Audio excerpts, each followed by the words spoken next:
Escute sem interromper. Poxa, que difícil, né, você poder escutar e poder se colocar nesse lugar de não interromper o outro para colocar a sua opinião. Isso é muito comum, isso é muito frequente. Aí eu posso falar um pouco da minha experiência como terapeuta de casais. Acontece demais, você vê, mesmo num ambiente controlado, que seria aqui o consultório, onde eu estou na função de mediar uma inter-relação, né, uma conversa do casal, o casal às vezes vai se atravessar, né, na conversa do outro. Então um tá falando, tá explicando, o outro, não, mas não é bem assim, não, mas blá, blá, blá. Não.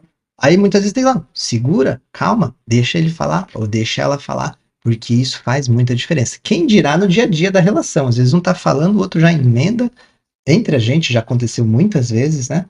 Ou então aquela coisa, né, de quando a pessoa vai falar, o outro já tenta adivinhar o que o outro vai falar e se interrompe, ou então, alguém perguntam algo para você e eu respondo por você, ou você responde Ah, por mim, né, isso também é comum acontecer, que não deixa de ser, um cruzamento aí de é, essa questão do falar pelo outro é um ponto interessante, porque às vezes quando a gente, digamos, eu estou falando algo, mas eu preciso de um tempo para processar aquela informação, para falar de um jeito mais adequado. Então eu vou ter pausas na minha fala.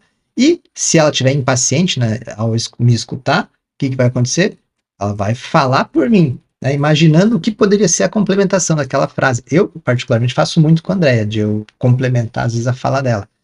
Mas, né, às vezes fica braba, né? Não gosta, tá certo. Eu tento me policiar muito nesse sentido, porque realmente é muito importante que a gente espere o tempo do outro falar. Deixa falar, espera, segura.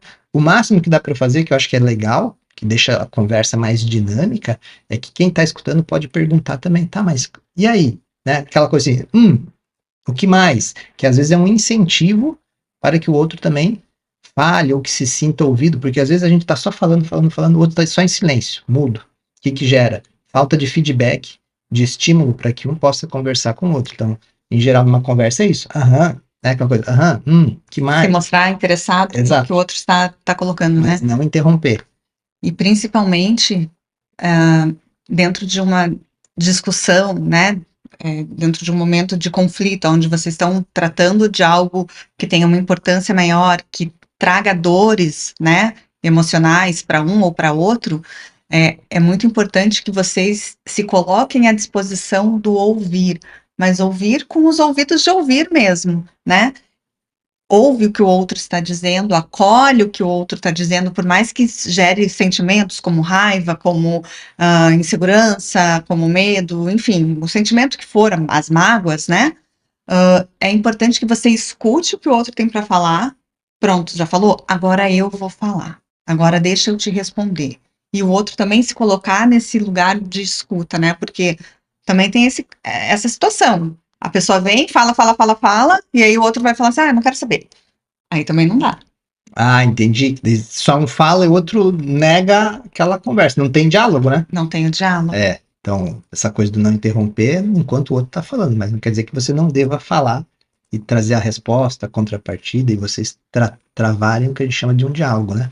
Diferente de uma discussão, né? Discussão no sentido da briga, né?